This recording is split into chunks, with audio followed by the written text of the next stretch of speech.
कबीर का समाज दर्शन और उनकी प्रासंगिकता। कबीर का समाज दर्शन और उनकी प्रासंगिकता।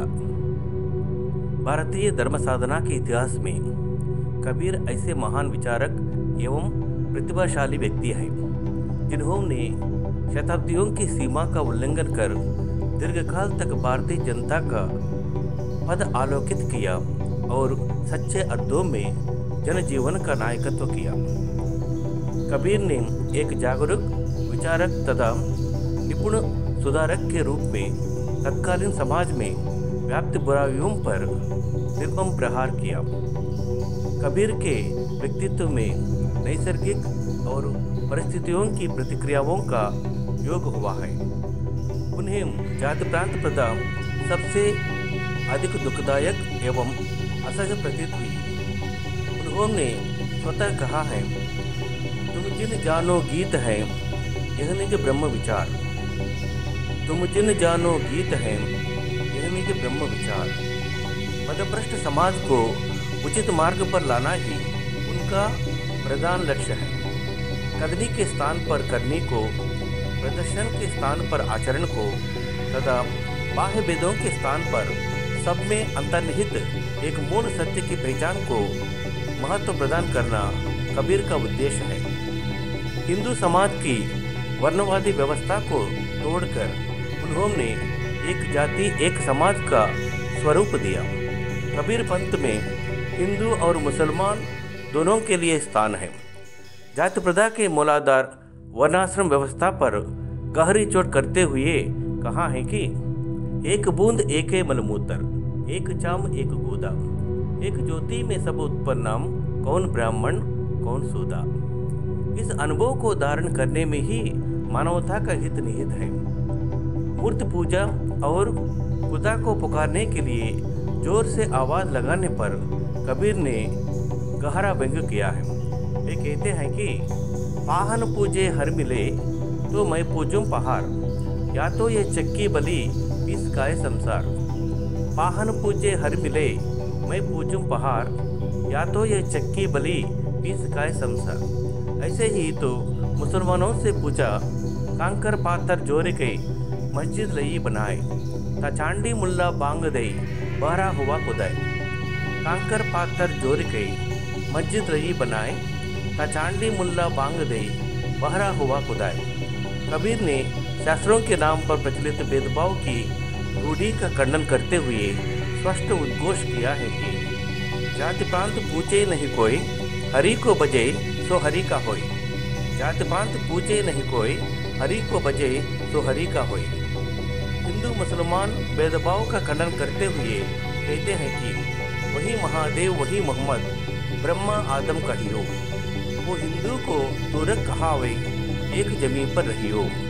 वही महादेव वही मोहम्मद, ब्रह्मा आदम कहियो। को हिंदू को तुरक कहावे एक जमीन पर रहियो। हिंदू और मुसलमानों में धार्मिक एक की प्रतिष्ठा के लिए उन्होंने एक निराकार निर्गुण राम की उपासना का मार्ग प्रस्थान किया। कबीर ऐसे साधक हैं जो दोनों की अभेदता का, दोनों की एकता का मर्म जानते हैं, तत्व समझते हैं। इसलिए स्पष्ट शब्दों में सुझाव देते हैं, कहें कबीर एक राम जपहू रे, हिंदू तोरक ना कोई। हिंदू तोरक का कर्ता एक है, ताकत लग ना जाए।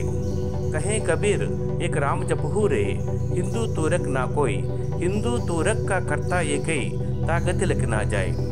कबीर तीर्थ यात्रा, व्रत पूजा आदि को निरर्थक मानते हुए ईश्वर की शुद्धता को महत्व देते हैं। वे कहते हैं कि तेरा साई तुझ में जो पौपन में बास, कस्तूरी का मृग जो फिर ढूंढे घास। तेरा साई तुझ में जो पौपन में बास, कस्तूरी का मृग जो फिर ढूंढे घास।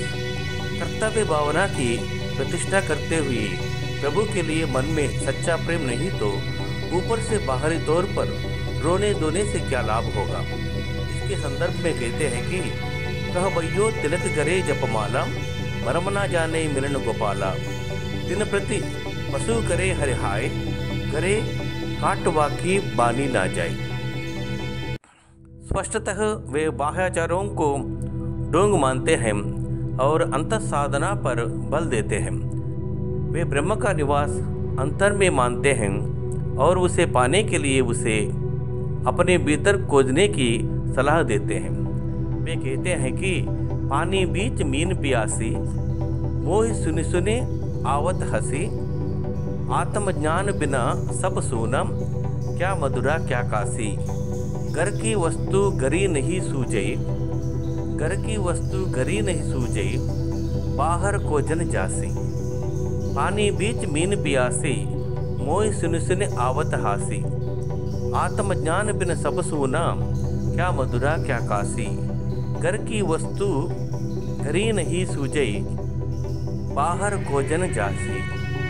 स्पष्टतः कबीर ने एक ऐसा साधना परक भक्ति मार्ग खड़ा किया जिसमें हिंदू और मुसलमान दोनों बिना किसी विरोध के एक साथ चल सके।